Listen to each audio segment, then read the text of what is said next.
ಕರ್ನಾಟಕದಲ್ಲಿ ಮತ್ತೆ 2 ಉಪಚುನಾವಣೆಗಳು ಖಂಡಿತವಾಗ್ಲೂ ನಿಗದಿಯಾಗುತ್ತೆ. ಕಾರಣ ನಿಮಗೂ ಕೂಡ ಈಗ ಗೊತ್ತಿದೆ. ಈಗ ತಾನೇ ನಾವು ದಾವಣಗೆರೆ ದಕ್ಷಿಣ ಮತ್ತು ಬಾಗಲಕೋಟೆ ಬೈ ಎಲೆಕ್ಷನ್ಸ್ನ ಎದುರಿಸಿದ್ದೀವಿ. ಆರಂಭದಲ್ಲೇ ಈ ಸುದ್ದಿ ಶುರು ಮಾಡಲಿಕ್ಕಿಂತ ಮುಂಚೆನೇ ಹೇಳಿದೆ, ಅಂದರೆ ಹಿರಿಯ ಸಚಿವ ಸುಧಾಕರ್ ಅವರು ನಿಧನರಾದಂಥ ಬೆನ್ನಲ್ಲೇ ಶಾಸಕರು ದಾವಣಗೆರೆ ಗ್ರಾಮೀಣ ಕ್ಷೇತ್ರದ ಶಾಸಕರಾಗಿ ಕೆಲಸ ಮಾಡ್ತಾ ಇದ್ದಂಥವರು ಅಪರಾಧ ಪ್ರಕರಣಕ್ಕೆ ಸಂಬಂಧಪಟ್ಟ ಹಾಗೆ ಅವರು ಕಾರಾಗೃಹದಲ್ಲಿರೋದ್ರಿಂದ, ಅಂದರೆ ವಿನಯ್ ಕುಲಕರ್ಣಿ, ಆ ಕ್ಷೇತ್ರಗಳಿಗೆ ಈಗ ಉಪಚುನಾವಣೆ ನಿಗದಿಯಾಗೋದು ಪಕ್ಕಾ ಆಗ್ತಿದೆ. ಎಸ್,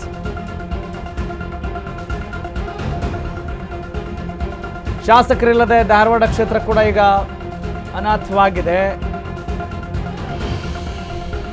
ಈಗಾಗಲೇ ಜೀವಮಾನದವರೆಗೆ ಜೈಲು ಶಿಕ್ಷೆ ವಿಧಿಸಿತ್ತು ವಿನಯ್ ಕುಲಕರ್ಣಿ ಅವರಿಗೆ. ಆ ಹಿನ್ನೆಲೆಯಲ್ಲಿ ಕುಲಕರ್ಣಿ ಅವರ ಶಾಸಕ ಸ್ಥಾನ ರದ್ದಾಗಿದೆ.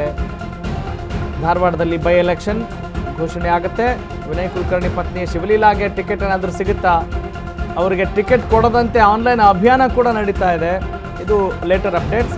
ಕಾಂಗ್ರೆಸ್ ಹೈಕಮಾಂಡ್ ನಿರ್ಧಾರ ಏನಾಗಿರುತ್ತೆ ಅನ್ನುವ ಕುತೂಹಲ ಕೂಡ ಗರಿಗೆದರಿದೆ.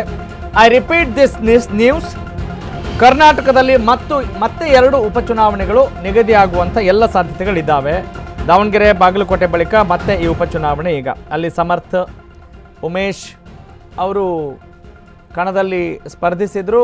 ಕಾಂಗ್ರೆಸ್ 2 ಸ್ಥಾನಗಳಲ್ಲಿ ಜಯಭೇರಿ ಬಾರಿಸಿದೆ. ಅದು ಈಗ ಇತಿಹಾಸ ಆಯಿತು, ಅದು ಹಿಸ್ಟ್ರಿ ಆಗ್ಬಿಡ್ತು. ಈಗ ಇದೇ ತಿಂಗಳಲ್ಲೇ ರಿಸಲ್ಟ್ ಕೂಡ ಅನೌನ್ಸ್ ಆಯಿತು. ಆದರೆ ಈಗ ಮತ್ತೆ ಇನ್ನು ಈಗ ಮೇ 15ನೇ ತಾರೀಕು, ಮೇ 20ಕ್ಕೆ 3 ವರ್ಷ ಕಂಪ್ಲೀಟ್ ಆಗುತ್ತೆ ಕಾಂಗ್ರೆಸ್ ಸರ್ಕಾರ ಆಡಳಿತಕ್ಕೆ ಬಂದು. ಆದರೆ ಮತ್ತೆ 2 ಉಪಚುನಾವಣೆಗಳು ಈಗ ನಿಗದಿಯಾಗಿದ್ದಾವೆ. ಹಾಗಾಗಿ ಈ ಚುನಾವಣೆಗಳು ಸಂವಿಧಾನದ ಅಡಿಯಲ್ಲಿ ನಡೆಯಬೇಕು. ಹಿರಿಯೂರು ಶಾಸಕ ಹಾಲಿ ಸಚಿವ ಡಿ ಸುಧಾಕರ್ ವಿಧಿವಶ ಹಿನ್ನೆಲೆಯಲ್ಲಿ ಹಿರಿಯೂರಿನಲ್ಲಿ 6 ತಿಂಗಳ ಒಳಗೆ ಖಂಡಿತವಾಗ್ಲೂ ಉಪಚುನಾವಣೆ ನಡೆಯಬಹುದು. ಡಿ ಸುಧಾಕರ್ ಕುಟುಂಬಕ್ಕೆ ಹಿರಿಯೂರು ಟಿಕೆಟ್ ಸಾಧ್ಯತೆ ಅನ್ನೋ ಮಾಹಿತಿ ಇದೆ. ಜೊತೆಗೆ ಮಾಜಿ ಶಾಸಕಿ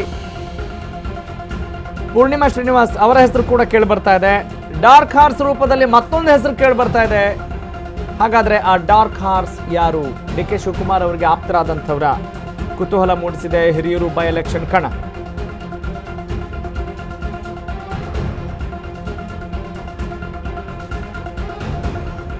ರಾಜ್ಯ ಸರ್ಕಾರದ ಯೋಜನೆ ಮತ್ತು ಸಾಂಖ್ಯಿಕ ಇಲಾಖೆ ಸಚಿವರಾಗಿದ್ದರು. ಚಿತ್ರದುರ್ಗ ಜಿಲ್ಲಾ ಉಸ್ತುವಾರಿ ಸಚಿವರು ಆಗಿದ್ದಂಥ ಡಿ ಸುಧಾಕರ್ ಈಗಾಗಲೇ ವಿಧಿವಶರಾಗಿರೋದ್ರಿಂದ ಅವರ ಕ್ಷೇತ್ರಕ್ಕೆ ಶಾಸಕರು ಯಾರಾಗ್ತಾರೆ ಅನ್ನುವ ಯೋಚನೆ ಶುರುವಾಗಿದೆ. ನೋಡಿ, ಒಂದು ಕಡೆ ಸುಧಾಕರ್ ಅವರ ನಿವಾಸದಲ್ಲಿ ಸೂತಕದ ವಾತಾವರಣವಿದೆ, ದುಃಖದ ವಾತಾವರಣ ಇದೆ. ಆ ಕುಟುಂಬಕ್ಕೆ ಅವರ ಅಗಲಿಕೆಯನ್ನು ಭರಿಸುವಂಥ ಶಕ್ತಿ ಕೊಡಲಿ ಅಂತ ಕೇಳ್ಕೊಳ್ತಾ ಈ ಸುದ್ದಿನ ಅಶ್ವವೇಗ ನ್ಯೂಸ್ ನಿಮ್ಮ ಮುಂದೆ ಪ್ರೆಸೆಂಟ್ ಮಾಡ್ತಾ ಇದೆ. ನೋಡ್ತಾ ಇದ್ದೀರಿ, ಇವತ್ತು ಅಂತ್ಯ ಸಂಸ್ಕಾರ ಕೂಡ ನಡೆಯುತ್ತೆ. ಅದರ ಜೊತೆಗೆ ಈ ಚುನಾವಣಾ ಚಟುವಟಿಕೆಗಳು ಕೂಡ ಗರಿಗೆದಿರ್ತವೆ. This is the life. ನೋಡಿ ಹೇಗಿದೆ, ಒಂದು ಕಡೆ ಮನೆಯಲ್ಲಿ ದುಃಖದ ವಾತಾವರಣ, ಇನ್ನೊಂದು ಕಡೆ ಕ್ಷೇತ್ರದ ಶಾಸಕರಿಲ್ಲ.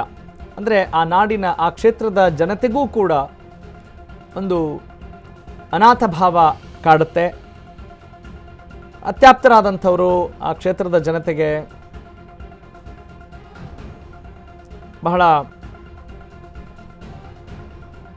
ಸಜ್ಜನರಾದಂಥವರು, ಸೈಲೆಂಟ್ ಆಗಿದ್ದಂಥವರು, ತುಂಬ ದೊಡ್ಡದಾಗಿ ರೋಷಾವೇಶದ ಮಾತುಗಳನ್ನು ನಾವು ನೋಡಲಿಲ್ಲ.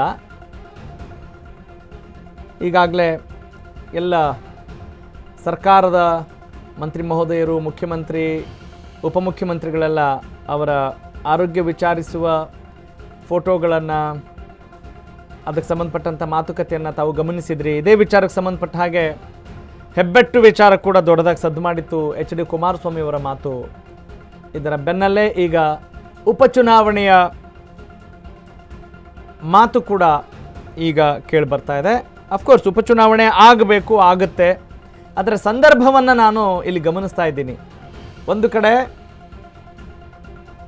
ಆ ಕುಟುಂಬದವ್ರಿಗೆ ಟಿಕೆಟ್ ಸಿಗುತ್ತೋ ಬೇರೆ ಇನ್ನಾರು ಬರ್ತಾರೋ ಅದು ಸೆಕೆಂಡ್ರಿ, ಅದು ಎರಡನೇ ವಿಚಾರ. ಆದರೆ ಸದ್ಯಕ್ಕೆ ವಾತಾವರಣ ನೋಡಿ, ಅವರು ಇದನ್ನು ಚಿಂತನೆ ಮಾಡುವ ಅಥವಾ ಇದ್ರ ಬಗ್ಗೆ ಯೋಚನೆ ಮಾಡುವ ಸ್ಥಿತಿಯಲ್ಲಿ ಇರ್ತಾರ ಅವರ ಕುಟುಂಬದಲ್ಲಿ ಈ ಸಂದರ್ಭದಲ್ಲಿ?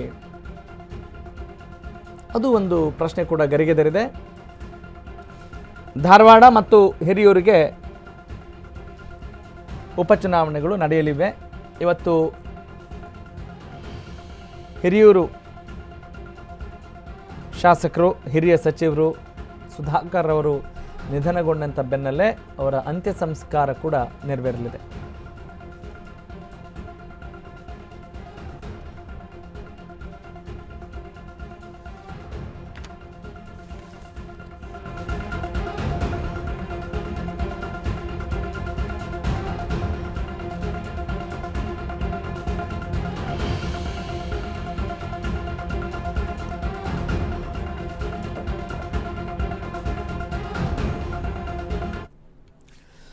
ಓಕೆ, ರಾಜಕೀಯ ಬೆಳವಣಿಗೆಗಳು ಏನೋ ಇರ್ತವೆ, ಅದು ಅದರಷ್ಟಕ್ಕೆ ನಡೀತವೆ. ಆದರೆ ಅದನ್ನು ಹೇಗೆ ಗಮನಿಸಬೇಕು ಅನ್ನುವ ಒಂದು ವಿವೇಚನೆ ನಮ್ಮ ಪ್ರಜೆಗಳಿಗಿರಲಿ ಅನ್ನೋದು ಅಶ್ವವೇಗ ನ್ಯೂಸ್ನ ಆಶಯ. ಅದರ ಜೊತೆಗೆ ಇವತ್ತು ಸಂಜೆ 5 ಗಂಟೆ ಮತ್ತು 6 ಗಂಟೆ, 5 ಗಂಟೆಗೆ ಚಿನ್ನಕ್ಕೆ ಸಂಬಂಧಪಟ್ಟ ಹಾಗೆ, ತೈಲಕ್ಕೆ ಸಂಬಂಧಪಟ್ಟ ಹಾಗೆ ಒಂದು ವಿಶೇಷ ಚರ್ಚೆ ನಡೆಯುತ್ತೆ ಅಶ್ವವೇಗ ನ್ಯೂಸ್ನಲ್ಲಿ.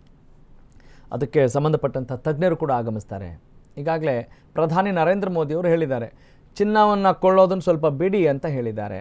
ಮತ್ತು ಅನಗತ್ಯ ಪೆಟ್ರೋಲ್ನ ನೀವು ಬಳಕೆ ಮಾಡಬೇಡಿ, ಸಾರ್ವಜನಿಕ ಸಾರಿಗೆ ಏನು ವಾಹನಗಳನ್ನು ಬಳಸಿ, ಅಥವಾ ಮೆಟ್ರೋ ಆಗಿರ್ಬೋದು, ಟ್ರೈನ್ ಆಗಿರ್ಬೋದು, ಬಸ್ಗಳಾಗಿರ್ಬೋದು, ನಿಮ್ಮ ಸ್ವಂತ ವೆಹಿಕಲ್ಗಳನ್ನು ಬಳಸೋದ್ರಿಂದ ಅತಿ ಹೆಚ್ಚು ಇಂಧನವನ್ನು ಇಲ್ಲಿ ಬಳಸಬೇಕಾಗತ್ತೆ. ಹಾಗಾಗಿ ಕೃಷಿಗೆ ಸಂಬಂಧಪಟ್ಟ ಹಾಗೆ ಕೂಡ ಸಾವಯವ ಕೃಷಿಯನ್ನು ನಂಬಿಕೊಳ್ಳಿ ಅನ್ನೋ ಮಾತನ್ನು ಕೂಡ ತಜ್ಞರು ಕೂಡ ಹೇಳ್ತಾ ಇದ್ದಾರೆ. ಹಾಗಾಗಿ ಆ ನಿಟ್ಟಿನಲ್ಲಿ ಅತಿ ಹೆಚ್ಚು ಗಮನ ವಹಿಸಿ ಅನ್ನೋದು ಅಶ್ವವೇಗ ನ್ಯೂಸ್ನ ಕಾಳಜಿ ಮತ್ತು ಕಳಕಳಿ ಅಂತ ಹೇಳ್ತಾ